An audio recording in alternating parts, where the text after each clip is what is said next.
Matt can only hope the worst is behind him. The hut, and possible salvation, is tantalizingly close. But just as Matt finally allows himself to believe that he's made it, his dreams are brutally shattered. A fast, freezing river stands between him and the end of a nightmare. That was so disheartening.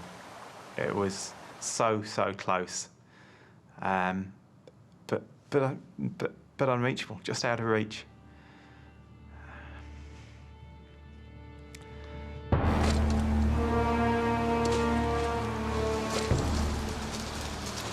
Matt's body has already had to endure more than it can stand.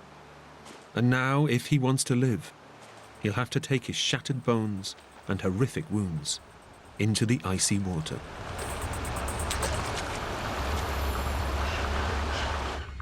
Whether I could swim, whether I could propel myself was my real fear. Matt makes his decision. He either dies on this bank or gambles his life in one last shot at surviving. It was absolutely freezing. All my muscles started to seize up. Matt is quickly struggling. His weak, damaged body is no match for the fierce, freezing current. He has to fight the current or drown. It wasn't what I needed. I was trying to swim a river with broken bones. Matt knows that whether he lives or dies now depends entirely on the river, not on anything he can do. I felt the main current begin to pull me, and it was dragging me over towards the far bank of the river. Frozen and horribly maimed, Matt's washed up on shore barely alive. He's had a miraculous escape. Every muscle in my body had seized. Everything had just stopped working.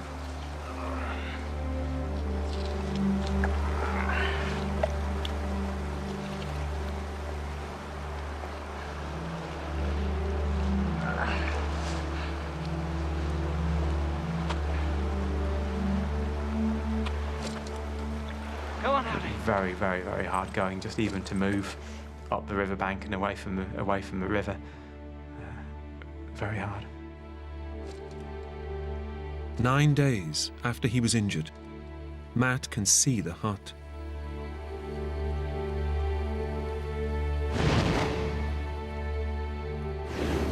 But he finally has to accept that he's probably going to die before he reaches it. Cheers, LD.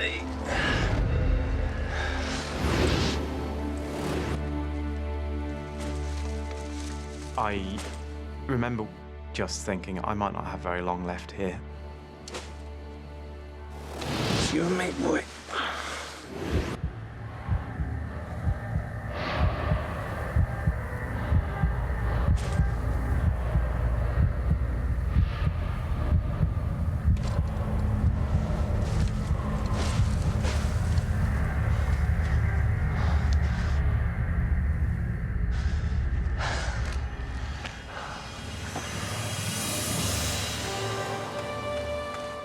I couldn't have seen a more beautiful sight than that hunter walking out of that hut. I got you, mate. I got you. Oh, lie down, eh? And that's the moment I know I'm getting out of here. And I can't describe as good a moment as that. I was safe. It was relief. It was joy.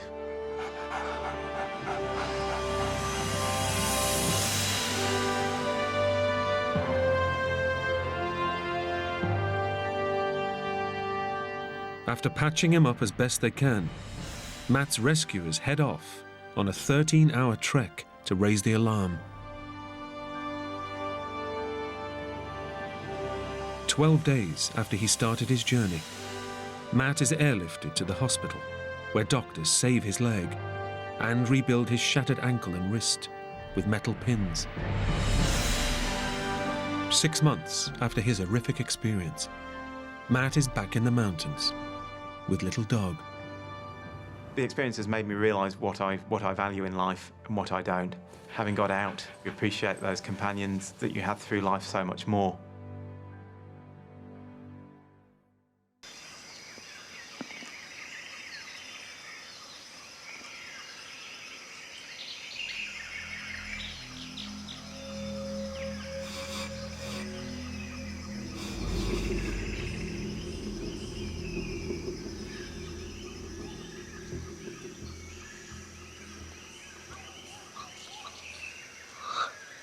After 15 days of mental torture, it's all Ken can do just to stay alive. My body needed water so bad, it could never think anything but quenching my thirst.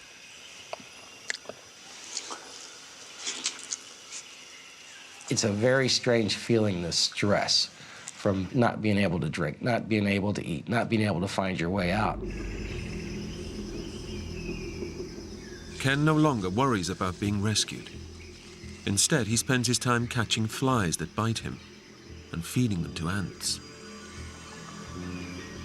And from the stress, there was some sort of relief by watching ants eat these flies. It was a revenge. But, like the flies, Ken is now part of the jungle's food chain, and his own dying body will soon be its next meal. The vultures, I began to see 2 or 3, then there was 4 or 5, the next day there might have been 5 or 6. I began to use the vultures as a way to try to signal somebody. And I would kind of lay down and twitch a little bit to act like I was something that was dying to try to get the vulture's attention, to get them attracted to, and that was a way to signal somebody by air, because I had no other means to do so. But it just didn't work out like that. It was another disappointment. I realized I was going to die there. Entire days pass by. Instead of trying to find a way out of the jungle, Ken's becoming part of it. Now my clothes are nothing but shreds. I haven't shaved in 2 or 3 weeks. You know, I'm matted with dirt. I have no shoelaces. Ken is still only alive thanks to occasional mouthfuls of stagnant water. He's physically and mentally broken.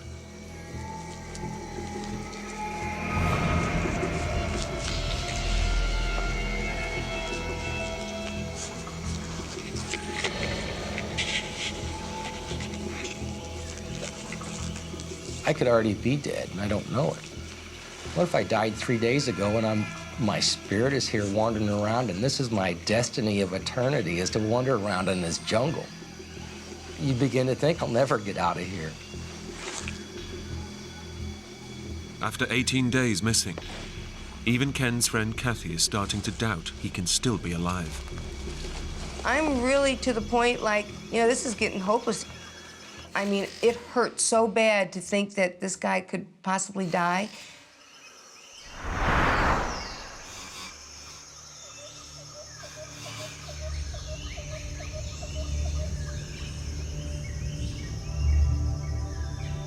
I just laid down and I dozed off a little bit. In a few minutes, I woke up and there was a woman standing there holding a baby.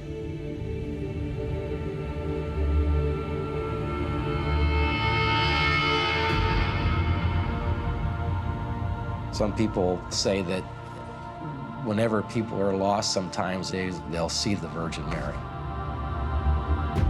It gave me such an adrenaline rush when that happened. It gave me more confidence. I'm going to walk out of here. I'm going to walk out of here. I kept visualizing that in my mind over and over and over again. I wasn't going to sit down and die.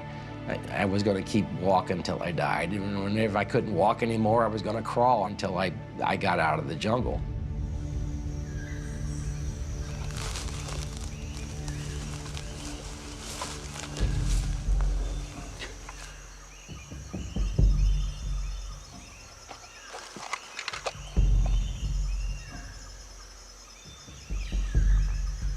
This is like one of the first things I've seen of civilization since I've been lost.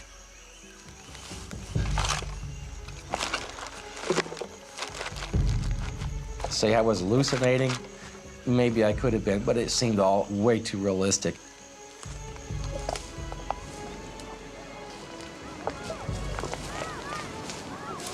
Once I had came out there, I knew exactly where I was because I'd been there before.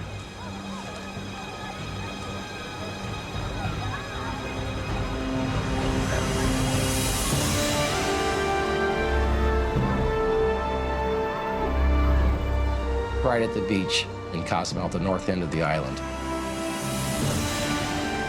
I was ecstatic. I'm not lost anymore. I made it out alive.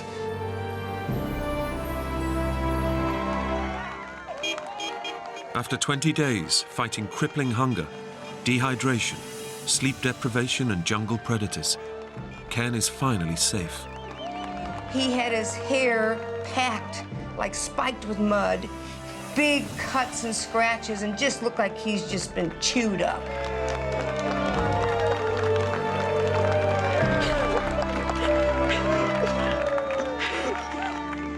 I felt really bad because she started bawling, and then that made me start bawling. The tears were just rolling. We just couldn't let go for 10 minutes. I mean, we were just so thankful he was alive. It really brought us really close. Ken's recovery took 6 long months. To help cope with the ordeal, he returned to his greatest love, scuba diving. The experience changed the way that I think. The fact is, within 10 seconds, any of us could be gone. So I decided I should be more kind to other people. I should be more generous with what I have. I'm just happy. The men stumble on, but now even the terrain seems to conspire against them. It is just nothing but tangled sticks and brush. We literally couldn't see much more than about 50 feet. It's thick. It's really thick. Gary, come on. I could really just feel a sinking feeling coming on me. It would take 10 times the effort to just go 5 feet. And now, Gary has completely lost his grip on reality. I would see camps, campfires, tents.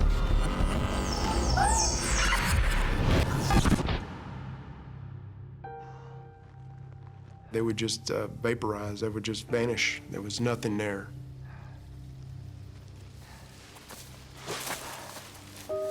As the light fades, Dave starts to feel desperate. Come on, keep coming. He's convinced that Gary won't survive another night out here.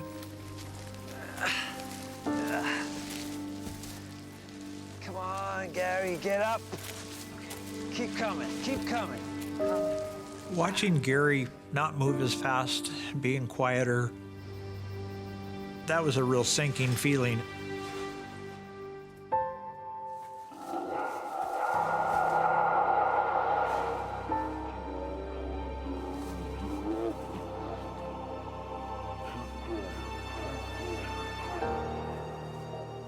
Quietly, I talked to God and prayed for our survival.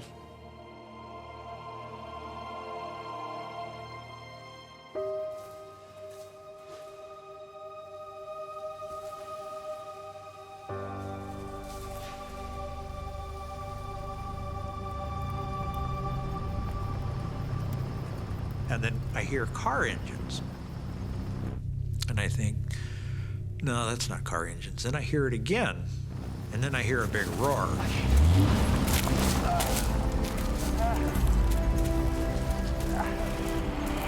And then I see lights shining through the trees.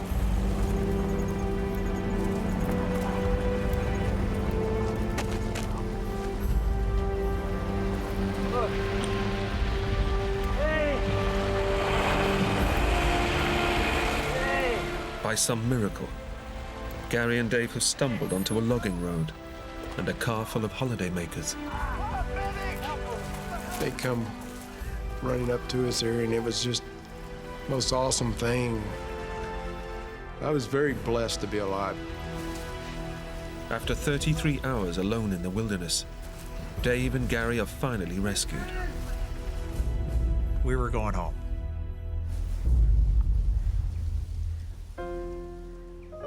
It's remarkable that we survived the crash. It's remarkable that we were in physical condition to be able to walk out. And it's remarkable that we did not have a physical encounter with a bear.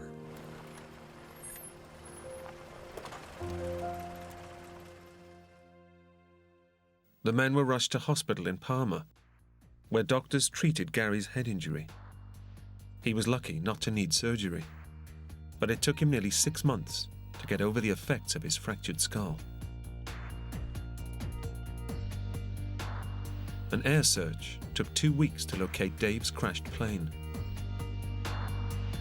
Despite his terrifying ordeal, Dave was back at the controls within 2 months.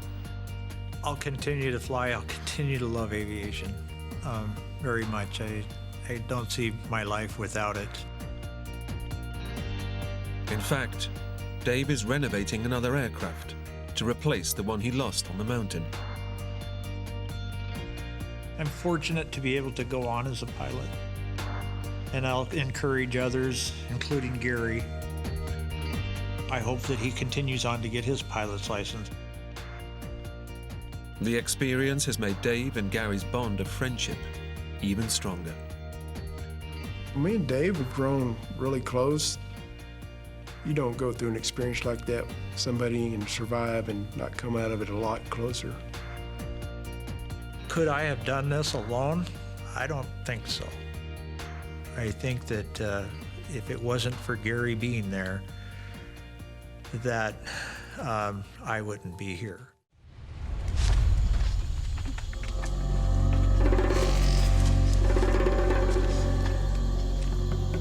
When I thought it couldn't get any worse, it did get worse. I lay on the forest floor, racked by pain. My liver, my kidneys were being attacked. I was fighting just to keep myself sane. Benedict's malaria has now reached the final and fatal stage. The parasites are aggressively multiplying and destroying his vital organs, causing his body to collapse. Within 24 hours, he will experience first coma, then death. This was the moment when it could all end very, very quickly. I had this rising sense of panic that I had to get out of the forest. I had to do whatever it took.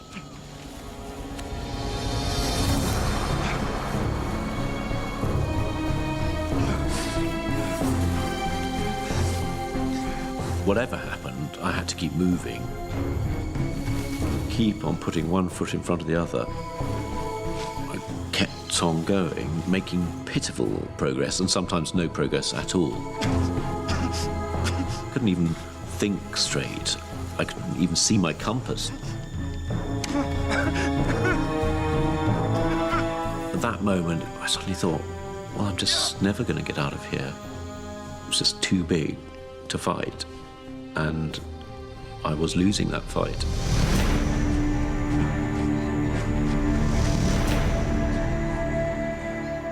Benedict simply cannot go on. He's just too weak, too ravaged by disease. It was a terribly lonely moment, thinking this is the end.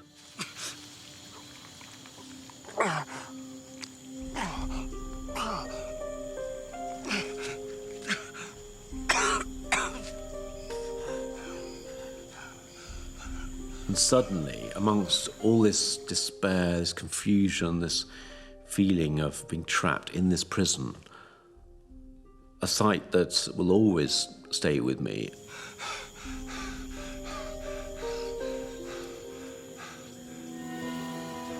I saw this cut branch.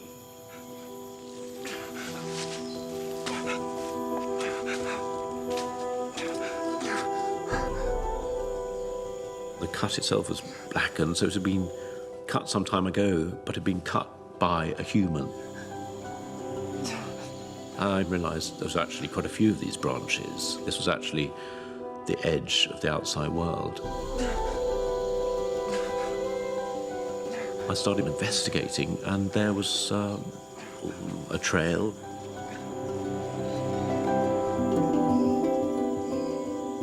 And then the extraordinary thing of just seeing daylight, and it's still emotional to me, just this reconnection with the outside world.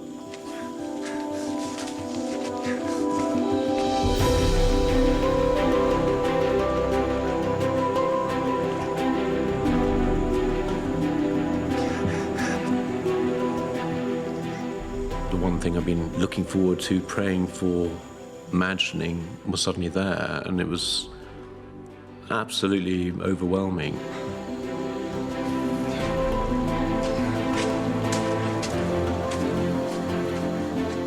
And I found myself in the back of a garden. There, ahead of me, was a little hut, and there was a little man in front. And he was just standing there with a look, not of welcome, but of horror.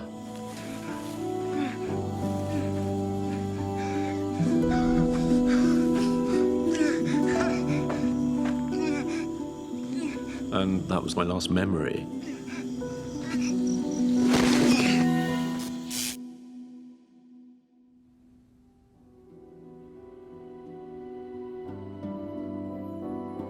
Having recognized the symptoms of malaria, the farmer nursed Benedict for 3 days before he was driven to a hospital in Macapá, where he made a full recovery.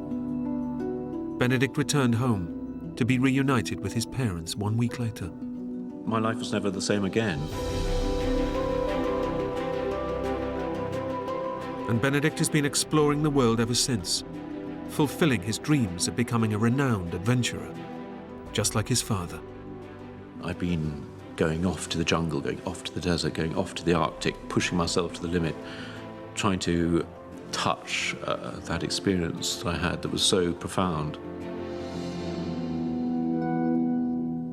That has always haunted me, and it's something that'll always be with me, and it's steered the rest of my life.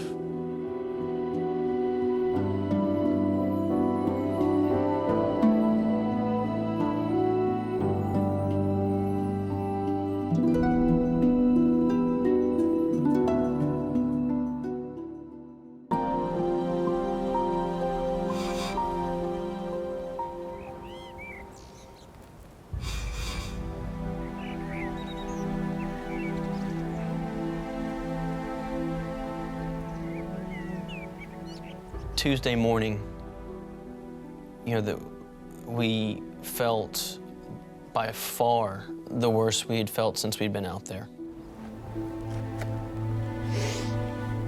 And just standing up from a crouched position was difficult. Over 4 days, the young couple's physical resilience has driven them on, but not any longer. Just the constant nights of not getting any real sleep, of shivering, the days of climbing and getting cut and scraped and bruised, trying to make our way down this mountain, being dehydrated, not having any food. I think it had all finally really hit our bodies. Although they now have a means to collect water, starvation is having a dramatic effect on their health. Our bodies are starting to tell us that they don't have much more. We had turned some type of a physical corner, and it was downhill. Exactly what happened to John has been a mystery, until now. When I was gathering water from this pool, I did notice something out of the ordinary, something that didn't seem right. I think really maybe part of me knew what it was, but the other part of me didn't want to know, at least not at that point in time.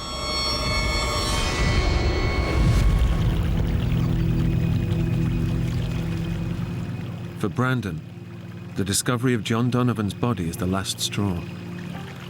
That's when I made the decision, I'm gonna light the whole place on fire, the whole damn place. And they have to see the smoke from that.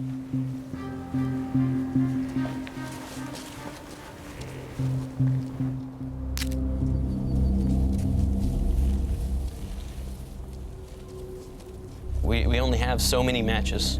We don't know how many times, if any, that we'll see another helicopter. So this was our last bullet. This was our last shot. Come on, come on.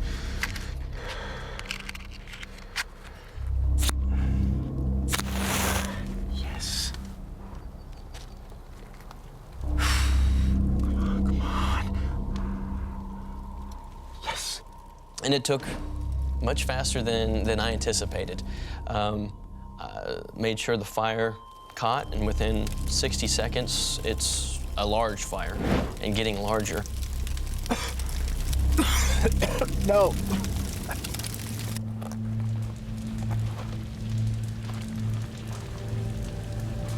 Brandon?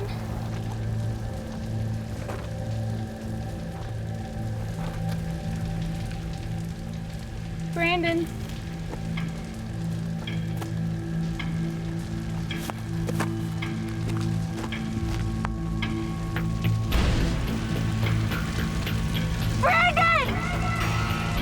To see the fire and the smoke and not see him, I'm losing it again. I'm like running around on this little rock trying to get every vantage point I can see to see if I can find him anywhere in there. Where are you?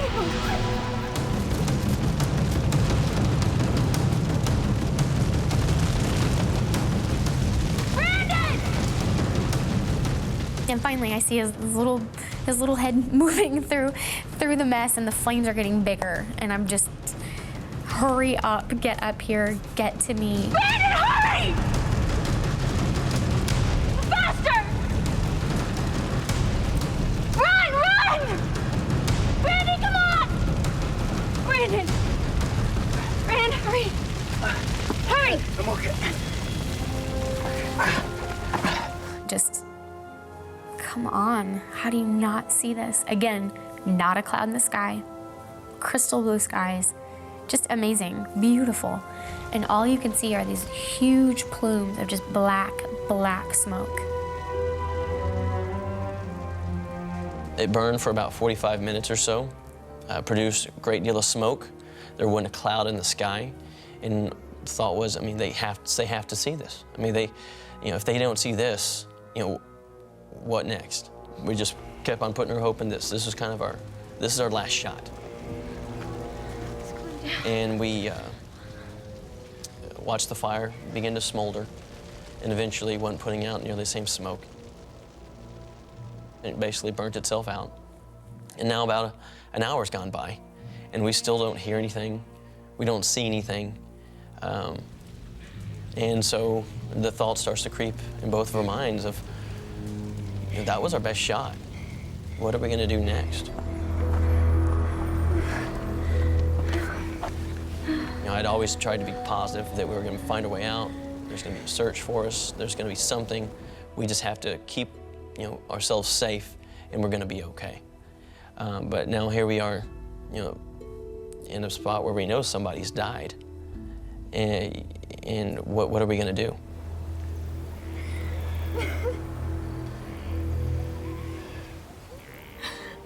A lot of things run through your mind when you're really faced with, okay, this could be it.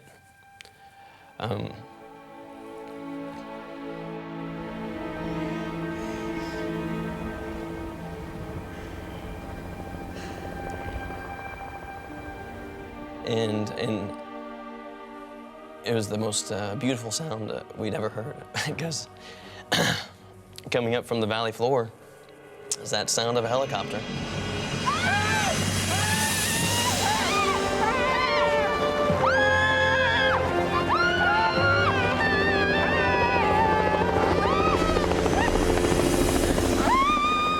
I think We both would have cried if we had tears, but we're both so dehydrated. We didn't have enough moisture in our body to come up with tears. But, you know,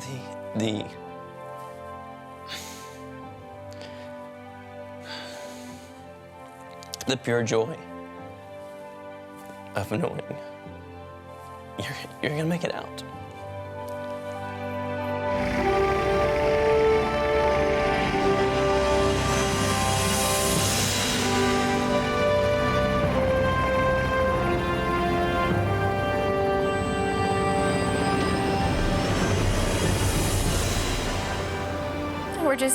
We're hugging and we're kissing, and it's just, we know we're going home. It's just such a feeling of just pure joy that I don't even know how to formulate the words. I don't know what to even say. It's a pretty amazing feeling. And if we hadn't had that bag, there would have been no way out. And to know we're really going home after 4 days. I remember turning to him and saying, I said, you saved my life. Because he lit that fire. And if he hadn't lit it, I don't know. I hate to even think. I don't let myself think. I don't go there. We're just so thankful to John Donovan for you know, his sacrifice. And you know, his last action, even not being on this earth anymore, was helping 2 people. So,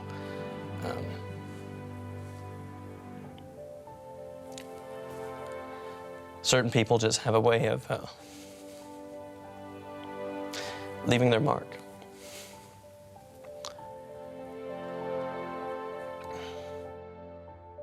John Donovan's remains were recovered 3 weeks later. The Navy veteran was buried with full military honors.